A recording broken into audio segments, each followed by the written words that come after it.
Now, it's already happening in Wales. There are now growing calls for shoppers here to be charged for plastic carrier bags. Some retailers do already ask customers to pay for bags, of course, but now a West Country campaign group wants the charge to be compulsory, as Claire Manning reports.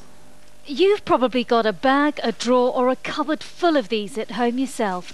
Plastic carrier bags, love them or loathe them, few of us can probably say we never use them. The Break the Bag Habit campaign, though, wants to clamp down on how many carriers we use by urging the government to force shops to charge customers for single-use carriers. Despite the theory that as a society we're becoming more environmentally aware, the number of carriers we use in England has in fact increased.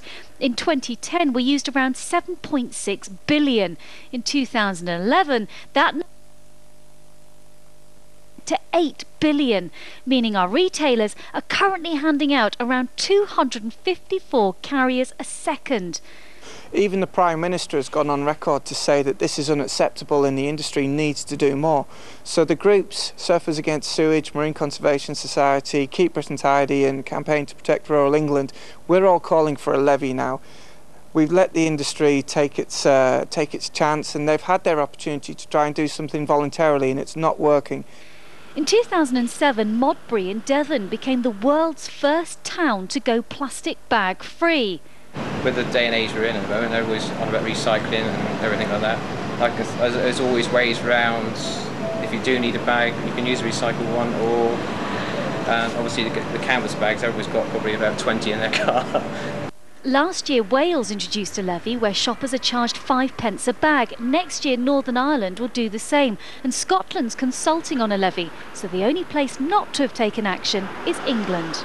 If you just think about that one figure, 8.5 billion plastic bags used in just a single year, and all of those have got to be disposed of some way. And sadly what happens is people use a few of them again to recycle their rubbish and put them out into rubbish bins, but the vast majority end up in landfill sites, very difficult to be composted down on our rivers. We've seen them on the edges of rivers, we see them on our coastlines.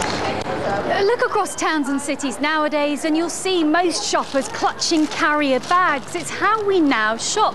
But not so long ago, say my grandparents' generation, people didn't dream of going shopping unless they brought their own bags with them.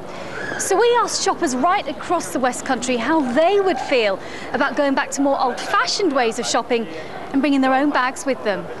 How would you feel then about going shopping but bringing your own cotton bag or even a basket to go shopping? Well, not so much baskets really, but the cotton bags are quite fashionable these days. Yeah, as long as they look nice, we don't mind, but if they're horrible, then who wants to walk around with it?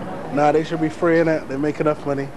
I think they should put a charge on it, stop people from using them, so we've got alternative ways of taking our shopping home. It would depend on how much they were going to charge, and if it was a minimal amount and I desperately needed a bag, then I wouldn't mind paying. If I was to start charging for my carrier bags, then I would have to collect the VAT on it to pay to the government, and that's another job which I don't want to do.